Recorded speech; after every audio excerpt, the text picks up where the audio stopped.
नमस्कार, स्वागत है आप सभी का आपके अपने YouTube चैनल विकास लेक्चर में। दोस्तों, उम्मीद करता हूँ आप और आपका परिवार रोजाना की तरह अच्छे होंगे, बेहतर होंगे। आज की वीडियो में हम बात करेंगे 12th क्लास के जो भौतिक विज्ञान है उसका जो तीसरा हमारा टेस्ट पेपर है उसी पर आज हमें कुछ क्वेश्चनों को उखाड़ कर फेंकना है और इन क्वेश्चनों को हम बड़ी शिद्दत के साथ सोल्व करेंगे। और मैं आपको वीडियो शुरू करने से पहले ही बता देता हूँ कि वीडियो थोड़ा सा हाई स्पीड में चलेगा, तो आप लोगों को भी जो है अपना कॉन्सेप्ट पूरी तरह से थोड़ा तेजी के साथ जो है क्लियर करते रहना है। चलिए तो आज की पढ़ाई शुरू करते हैं। देखो, हमारा पहला क्वेश्चन कह रहा है कि किसी विद्युत द्विध्रुव आघूर्ण P का मान बढ़ाने पर आवेश पर क्या प्रभाव पड़ता है। ठीक है, बड़ा ही अच्छा क्वेश्चन है। आपने पढ़ा होगा विद्युत द्विध्रुव आघूर्ण, तो P बराबर क्या होता है आप सबको पता होना चाहिए कि P बराबर होता है Q गुणा 2L। तो इसी के हिसाब से आपको ये क्वेश्चन उखाड़ना है और इसी के हिसाब से इसको जो है बहुत अच्छे से समझना है। देखो जरा, अब आप एक बात बताइए, वो केवल P की और Q की बात यहाँ कर रहा है। इसका मतलब कि अगर P का मान बढ़ेगा तो ये इस तरह से बनाता है सब कॉम्बिनेशन। देखो, अगर P का मान बढ़ेगा तो Q का मान भी बढ़ेगा, क्योंकि अनुक्रमानुपाती समानुपाती में दोनों चीजें साथ साथ बढ़ती है और साथ साथ जो है घटती है। ठीक है, तो फिलहाल आपको ये नहीं रखना, आपको केवल इन दोनों को देखना है। तो बढ़ेगा, ठीक है, अगर P का मान बढ़ेगा तो ये भी बढ़ेगा। Option number B. ठीक है, इसके बाद पढ़ते हैं नेक्स्ट क्वेश्चन। एक एमीटर का प्रत्यावर्ती धारा परिपथ में पाठ्यांक 4 एम्पियर है, यानी कि जो धारा का मान है वो कितना है, परिपथ में 4 एम्पियर है। तो परिपथ में शिखर मान पूछ रहा है। शिखर मान का फॉर्मूला आपको पता होगा कि I0 बराबर क्या होता है, I0 बराबर IRMS और √2। तो यहाँ IRMS का मान कितना है, 4 एम्पियर है, 4√2। देखो कितना ही अच्छा क्वेश्चन है और सबसे मजे की बात तो यह कितना इजी क्वेश्चन है। ठीक है, तो इसका राइट आंसर हो जाएगा हमारा ऑप्शन नंबर डी में। इसका कुछ भी नहीं करना, केवल इस फॉर्मूले में मान रखना है। तो शिखर मान के लिए होता है I0, और जब आप I0 का मान सोल्व करोगे तो IRMS का मान 4 एम्पियर, तो 4√2। हमें कुछ करना ही नहीं था, एक नंबर। ठीक है, इसके बाद पढ़ते हैं नेक्स्ट क्वेश्चन। गैस प्रिज्म से गुजरने वाले प्रकाश का विचलन अधिकतम होगा, और यहाँ पर उसने रंग दे दिए। देखो, रंग दे दिए लाल, बैंगनी, नीला और हरा। ठीक है, अभी आपको देखना है, इस तरह का क्वेश्चन आपको एग्जाम में जरूर मिलेगा। जो रंग से संबंधित होगा या आवर्ती या तरंग दैर्घ्य से संबंधित होगा, ऐसा क्वेश्चन आपको जरूर देखने को मिलेगा। इसको ध्यान से समझ लो, क्योंकि फिर आपको जो है वहां ज्यादा सोचने की जरूरत नहीं है। पता वैसे जानते हो गया विप जोर को, तो विप जोर में जो हमारा बैंगनी रंग होता है, इसकी कहीं ना कहीं अगर हम तरंग दैर्घ्य की बात करें तो इसकी तरंग दैर्घ्य कम होती है। ठीक है, तरंग दैर्घ्य जो होती है इसकी तरंग दैर्घ्य कम होती है। ठीक है, और लाल रंग की तरंग दैर्घ्य अधिक होती है, बैंगनी रंग की कम होती है। तो जब बैंगनी रंग की तरंग दैर्घ्य कम होगी तो इसका मतलब है कि विचलन जो है सबसे ज्यादा बैंगनी रंग के द्वारा ही होगा। तो फिलहाल इसका राइट आंसर जो है बैंगनी रंग के साथ चला जाएगा। ठीक है, तो उम्मीद है आपको ये भविष्य के प्रश्न पूरी तरह से समझ में आ गए होंगे। ठीक है, तो चलिए इसका स्क्रीनशॉट ले लीजिए, फिर चलते हैं अगले क्वेश्चन की ओर। Question number 2। तो देखो अगले क्वेश्चन में क्या दिया है, क्या में विद्युत चुंबकीय संबंधित लेंज का नियम लिखिए। देखो, लेंज का नियम क्या है। लेंज का नियम मतलब आप एक तरीके से मेरी बात को बहुत ध्यान से समझेंगे तो आप इसको कभी भी भूलने वाले नहीं है। ठीक है, इतना आसान क्वेश्चन है। आपने देखा होगा दोस्तों, समाज में अगर मान लो कोई आदमी किसी की बहुत ज़्यादा भलाई करता है तो आपने देखा होगा कि ज़्यादातर उसी आदमी से दुख उसको मिलते हैं जिसकी वो बहुत ज़्यादा भलाई करता है। ठीक है, एक बार और बताता हूँ मैं दूसरा एग्जाम्पल लेके। मान लीजिए आपने किसी को बहुत ज़्यादा फायदा किया, ठीक है, और अगर आपने किसी आदमी को बहुत ज़्यादा फायदा किया ना, और वो आदमी आगे चल के आपको ही नुकसान दे, ठीक है, इतना तो समझ में आ गया होगा। वैसे तो ये सच्चाई है। तो इसका मतलब है कि जिस कारण वो उत्पन्न हुआ था, यानी कि जिसके कारण उसका सारा काम संपन्न हुआ था, और वो उसी का ही नुकसान कर दे, तो बस अब आपको ये भूलने की जरूरत नहीं है। ठीक है, समझ में आई बात। ये तुमने सुना होगा, जिस हांडी में खाए उसी में छेद, है ना। तो ये भी एक कहावत है, तो इसमें भी जो है ऐसा ही है। तो देखो लेंज का नियम क्या कहता है। लेंज का नियम ये कहता है कि प्रत्यावर्ती धारा में ना, प्रत्यावर्ती धारा में और प्रेरित धारा जो होती है उसकी दिशा सदैव इस प्रकार होती है कि वो उसी कारण का विरोध करती है कि जिसके कारण वो उत्पन्न होती है।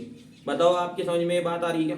देखो एक बात बताओ, जब हमारे पास कोई प्रेरित विद्युत धारा मतलब उत्पन्न होगी नहीं, तो वो उसी करण का विरोध करेगी जिसके कारण वो उत्पन्न होती है। ठीक है, आप लोग जरा एक बार मेरे साथ साथ लिख लो, यहाँ लिखने की जरूरत नहीं है, इतनी डिफिकल्ट बात भी नहीं है। देखो मैं बोल रहा हूँ, लिखो प्रेरित विद्युत वाहक पल या प्रेरित विद्युत धारा की दिशा सदैव इस प्रकार होती है कि उस कारण का विरोध करती है जिसके कारण वह उत्पन्न होती है।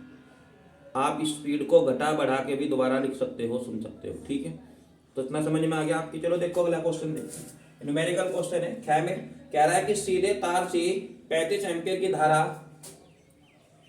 धारा प्रवाहित तो हो रही है, तार से 20 सेमी की दूरी पर। उसे क्या बताना है? उसे विद्युत क्षेत्र की जो तीव्रता है वो सॉरी चुंबकीय क्षेत्र की जो तीव्रता है वो बतानी है। तो आप एक बात बताओ, मान लीजिए एक तार है, ये तार मैंने बना दिया और इस तार में बहने वाली धारा कितनी है? आई का मान कितना है? 35 एम्पीयर है। तो 35 एम्पीयर इसमें धारा बह रही है और तार से 20 सेमी की दूर चले जाओ, इधर चले जाओ। ठीक है, ये देखिए आर का मान आपको दिया है, आर का मान कितना है? 20 सेमी है। इसे सेमी को आप चेंज करिए मीटर में, तो 20 गुणा 10⁻⁻2 मीटर ये आ जाएगा। और चुंबकीय क्षेत्र की तीव्रता यानी कि आपसे जो है बी का मान वो ज्ञात करने के लिए कह रहा है। ठीक है, तो इसका मान आपको निकालना है। देखो इसमें कुछ नहीं करना, केवल आपको सीधा सा फॉर्मूला है। तो फॉर्मूला आपने देखा होगा, बी बराबर म्यू जीरो, देखो यहाँ लिख रहे बी बराबर म्यू जीरो अपॉन, बताओ अपॉन में क्या है? कुछ कुछ याद आ रहा होगा, 4 पाई है क्या? तो 4 पाई, ठीक है, और 2i अपॉन आर। तो इस फॉर्मूले में जो है आपको ये मान रख देना है। ठीक है, देखो इसका मान तो आपको पता ही होगा, बताओ कितना होता है? 10⁻7 होता है क्या? या पूरे का मान रखो 10⁻7, ये तो 4 पाई गुणा 10⁻−7 रख लो, ये इन दोनों का मान रख लो 10⁻7, तो 10⁻7 रख रहे इन दोनों की जगह। तो 10⁻−7 गुणा 2 गुणा आई का मान कितना है? आई का मान है आपके पास 35 और बटे आर का मान है 20 गुणा 10⁻⁻2। ठीक है, इसकी कैलकुलेशन करो। तो मेरे भाई आपने गुणा कर ली होगी, देखो यहां से करो, 35 दूनी 70, या एक काम कर लो, चलो ये 2 से 2 काट लो, यहाँ कर लो 10।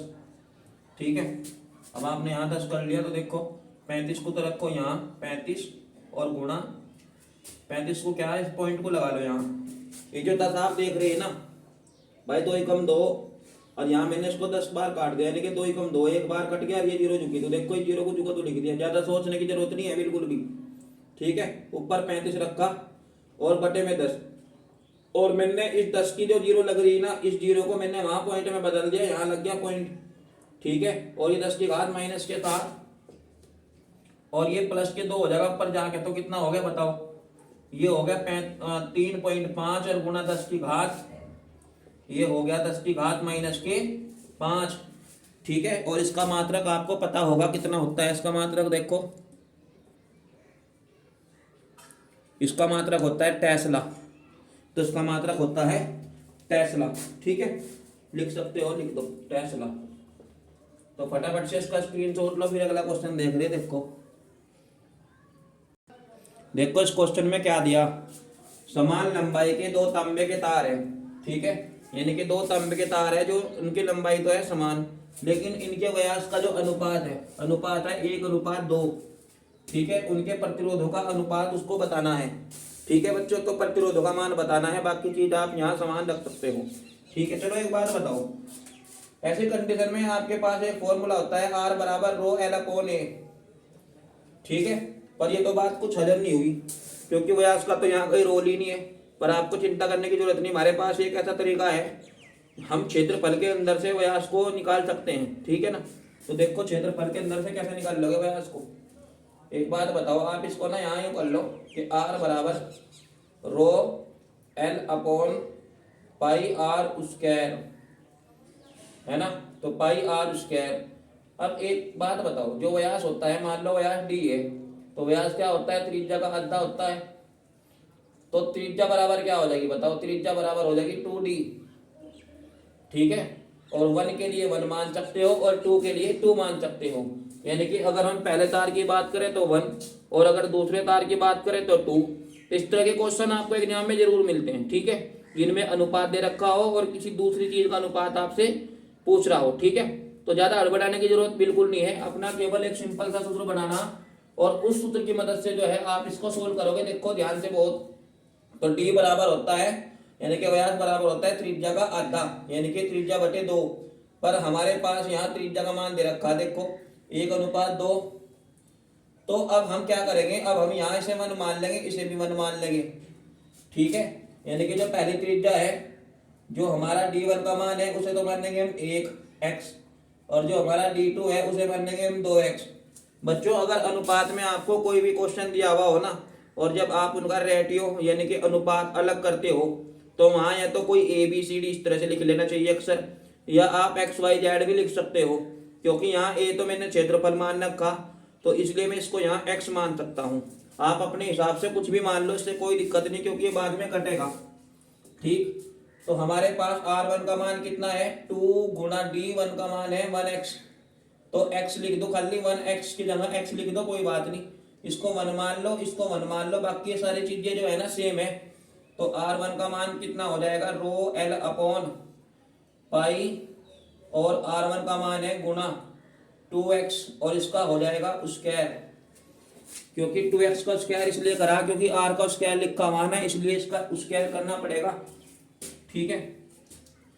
तो यहाँ तक कोई दिक्कत नहीं। R1 बराबर रो L बटे पाई गुणा 2 का वर्ग हो जाएगा 4 और x का वर्ग हो जाएगा x की 2 ओर से बात नंबर 1 मान के यही छोड़ देंगे, ठीक है। इतना समझ में आ गया आपकी। देखो अब इसके बाद हमें क्या करना, यहाँ से D2 का मान भी है हमारे पास, तो R2 का मान कितना हो जाएगा बताओ 2 गुणा D2 का मान है 2x, तो यहाँ लिखो 2x, तो R2 का मान हो जाएगा 2 दूनी 4x।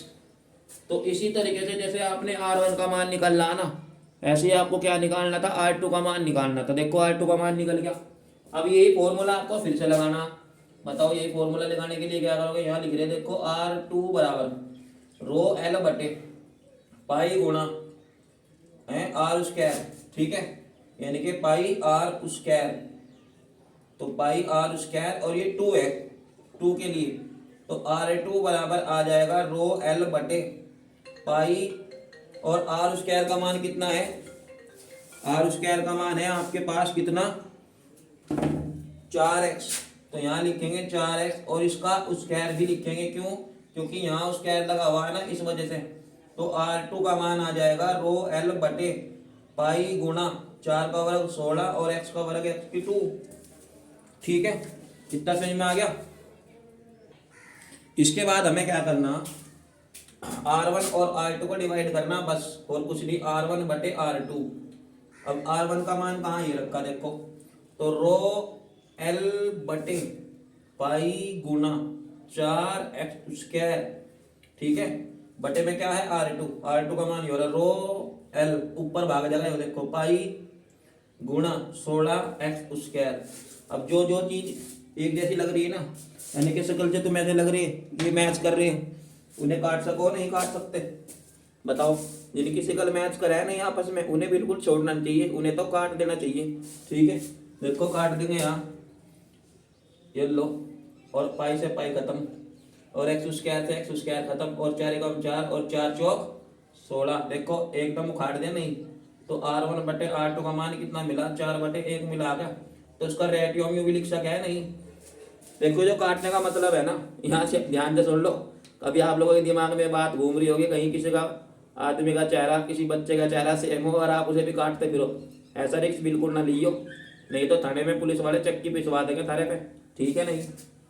देखो आपको केवल गणित में काट पीट करनी, ये मार काट पीट आपकी बाहर समाज में शोभा देने की, क्योंकि आप पढ़ने वाले स्टूडेंट हो, अच्छे बच्चे हो, ठीक है, इसलिए आपको यही काट पीट करनी। अपनी किताबों में चाहे कितनी उथल पुथल मचा दो, लेकिन बाहर समाज में ऐसा कोई काम नहीं करना चाहिए, ठीक है।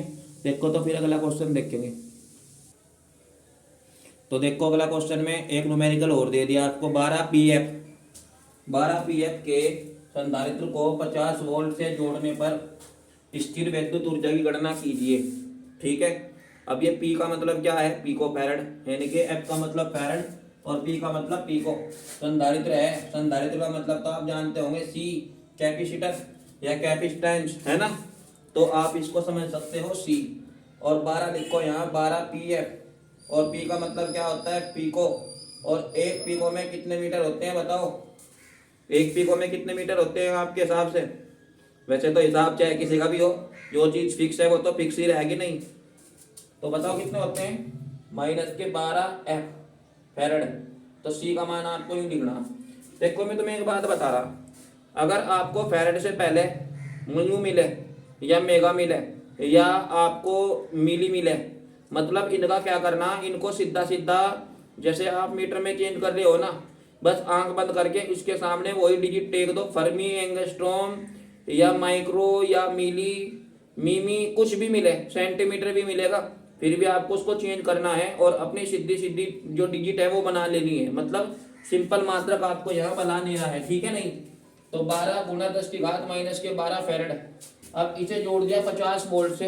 अब ये 50 वोल्ट का क्या मतलब है कि जी ये है V का मान, ठीक है, वोल्टेज का मान दे रखा, V का मतलब ये है, V का मान कितना, 50 वोल्ट से जोड़ दिया।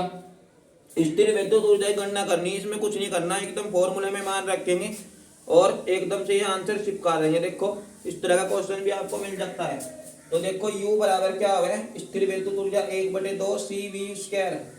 बताओ इसमें कुछ और करना आ गया? इस सूत्र को जानते होंगे आप। जब आप इस सूत्र को जानते हो तो फिर देर किस बात की, अपने मान रखो और एकदम निकाल दो उसका आंसर। देखो ठीक है, आप चाहो तो एक बार वीडियो रोक लो और एक बार अपना आंसर निकाल लो, और जब आपका आंसर आ जाएगा तो फिर मेरे वाले आंसर से जरूर मैच करवा लियो, ठीक है नहीं। देखो वैसे तो आप लोग होशियार हो, निकाल दोगे। देखो 1/2 गुणा सी का मान 12 गुणा 10⁻⁻12 और V का 50 गुणा 50। क्यों? क्योंकि इसके ऊपर उसके आ रहा ना, तो इसलिए 2 बार लिखना पड़ेगा। एकदम बच्चों की तरह बता रहा, ठीक है। तो 6 गुणा और 5 × 5 = 2500, 1 2 0। भाई गुणा करने में क्या है, 5 की गुणा 5 में करो, ये दोनों जीरो जो लिख रही है ना, इन्हें दोनों की जगह लिख दो, ठीक है। और 10⁻⁻12 और 25 छिक्का बताओ कितने हो, 25 में 6 की गुणा करो। तो यार एक काम कर लो, दोनों जीरो को तो यहाँ रख दो, और 6 × 5 = 30, 0 3 बच गए, 6 दूनी 12, 12 3 15, ठीक है। तो कितना आ गया, 25 छिक्का 150, और ये दोनों जीरो जो की तो, और 10⁻⁻12। अब आप इसका क्या करोगे, 1 2 3 3 जीरो खत्म कर दो वहां से, तो 15 गुणा 10 की घात कितना हो जाएगा, 1 2 3। तो 12 में से आप 3 घटा लो, कितने बच गए, 9 बच रहे क्या। या आप एक काम कर लो, अगर इस पॉइंट को यहाँ लगाना चाह रहे हो तो 1.5 गुणा 10 की घात 1 और घट जाएगा, 8 रह जाएगी जूल, ठीक है। कितना आसान प्रश्न है, एकदम से ही रसमलाई की तरह। देखो मैं तुम्हें एक बात और बताता हूँ, यहाँ कुछ बच्चे सोचते हैं कि जी मेरे आंसर अगर मैं यहाँ छोड़ दूँ तो फिर भी मुझे नंबर पूरे मिलेंगे क्या। अगर आप अपने आंसर को वहाँ छोड़ दो ना, तो मैं बताऊँ तुम्हें फिर भी नंबर पूरे मिलेंगे, इसमें ज़्यादा कोई परेशानी वाली बात है नहीं, ठीक है। आप अपना आंसर वहाँ छोड़ दोगे, जब भी नंबर जो है पूरे मिलेंगे, इससे कोई दिक्कत नहीं। पर ये तो फिजिक्स में हमें जो दशमलव में लगा हुआ है ना, पॉइंटों में लगा हुआ है, बस थोड़ा सा बहुत अच्छा लगता है, ठीक है। समझ में आ गई बात, बहुत अच्छा लगता है, बहुत ज़्यादा अच्छा लगता है। और हमें वैसे भी जो मानक होते हैं, सार्थक अंक होते हैं, इस तरह की जो चीज़ें होती हैं ना, हमें अपनी भौतिक कैलकुलेशन इन्हीं में ही करनी चाहिए, ठीक है। कहीं भौतिक विज्ञान को गुस्सा आ जा और वो आपको जो है कुछ गड़बड़ कर दे, उल्टा सीधा हो जाए, तो इसलिए आपको जैसा उसको अच्छा लगता है भौतिक विज्ञान को, वैसा ही उसको जवाब देना चाहिए। मानक डिजिट में, सार्थक अंकों के रूप में, कोटि के रूप में, कोटिमान का नाम सुना होगा आपने, इन्हीं के रूप में जो है ये मान शो करने होते हैं, ठीक है। तो पॉइंटों में कोशिश करो कि पॉइंट के रूप में उसको जवाब देना चाहिए, घात के रूप में, पॉइंटों के रूप में, है ना। तो चलो देखो अगला क्वेश्चन। देखो कितना प्यारा सा और कितना छोटा सा क्वेश्चन दे दिया, गतिशीलता का ऐसा ही मात्रक लिखो। इसमें आपको केवल कुछ नहीं करना, उसको क्या बताना, केवल मात्रक मात्रक बताना है और कुछ भी नहीं करना है। देखो इसका मात्रक क्या हो जाएगा बताओ। इसका एक फॉर्मूला है, म्यू बराबर VD और अपॉन E। इसको तो जानते होंगे VD को, ये अनुगमन वेग है VD, है ना, अनुगमन वेग VD, ठीक है। तो अब इसको क्या कर देंगे आप बताओ, मात्रक बताओ। वेग कोई सा भी हो, ठीक है, वेग कोई सा भी हो, आपको केवल क्या करना है, मीटर प्रति सेकंड ही लगाना चाहिए, मीटर प्रति सेकंड। तो देखो मैं यहाँ लिख रहा मीटर प्रति सेकंड, मीटर प्रति सेकंड। और इसका मात्रक क्या होता है बताओ, न्यूटन प्रति गुलाम हुआ है क्या? तो न्यूटन प्रति गुलाम, न्यूटन और प्रति गुलाम कहाँ चला जाएगा ऊपर, तो ऐसे आ जाएगा इसका मात्रक मीटर गुलाम और सेकंड न्यूटन, ठीक है। एक तो मात्रक होगा इसका ये। अगर अब आपसे कोई कहे कि वोल्ट के पदों में बताओ, तो वोल्ट के पदों में क्या लिखेंगे, मीटर स्क्वायर और प्रति वोल्ट सेकंड, ठीक है। क्या लिखोगे, मीटर स्क्वायर, ठीक है, और प्रति वोल्ट सेकंड, वोल्ट सेकंड, ठीक है। चलो वैसे भी लिख सको, मीटर स्क्वायर, ठीक है, प्रति वोल्ट सेकंड। तो देखो आज की वीडियो में हमने दो क्वेश्चन सोल्व किए, एक तो पहला क्वेश्चन और एक दूसरा क्वेश्चन। तो देखो बच्चों, वीडियो बहुत ज़्यादा लंबा ना हो, बहुत ज़्यादा बड़ा ना हो, आपको वीडियो देखते हुए थकावट ना हो, क्योंकि आप लोग 3 घंटे की फिल्म तो देख सकते हो, लेकिन पढ़ाई से संबंधित बात जो है ना, ज़्यादा लंबे समय तक नहीं देख सकते, ठीक है। इसलिए मैं आपको सलाह दे रहा हूँ, आप लोगों के लिए यही बेहतर है कि पढ़ाई में 3 घंटे दो और फिल्म में चाहे आप 1 भी घंटा ना दो, ठीक है। वो आपका कैरियर नहीं है, यहाँ आपका कैरियर है, ठीक है। जो फिल्म इंडस्ट्री में लोग काम करते हैं वैसे तो देखना उन्हें भी ज़रूरी है, लेकिन फिलहाल आपके पास जो पढ़ाई का फोकस है वो होना चाहिए। आपको एक समय मिलेगा जब आप आराम से बिस्तर में बैठ के जो है फिल्म वगैरह देखा करोगे, मनोरंजन करा करोगे, लेकिन फिलहाल आपके पास ये जो समय है इसको बिल्कुल भी गंवाना नहीं चाहिए, ठीक है। तो आज की वीडियो में केवल इतना ही, फिर हम इसका सेकंड भाग बनाएंगे और इसका थर्ड भाग बनाएंगे, यानी कि वीडियो को 3 खंडों में पूरा करने की कोशिश करेंगे। और कोशिश ये भी रहेगी कि वीडियो का जो सेकंड पार्ट है उसी में ही पूरा हो जाए, ठीक है। तो मेरा पहले से ही आपसे ये भी कहा था मैंने पहले कि आप जो है अगर आपका कोई मित्रगण हो, रिश्तेदार का बच्चा 12th की तैयारी कर रहा हो, या कोई जानकार जिसकी आप मदद करना चाह रहे हो, तो आप उनका अगर 1% भी भला सोचते हो तो उनसे भी ये वीडियो जो है सोल्व करने के लिए कहो, देखने के लिए कहो, ठीक है। या ऐसे बच्चे जो कोचिंग नहीं पढ़ते, हमारा केवल उद्देश्य यहाँ यही है यूट्यूब पे कि जो बच्चे कोचिंग नहीं पढ़ते उनकी भी मदद हो जाएगी, ठीक है बच्चों। तो ओके, बाय बाय।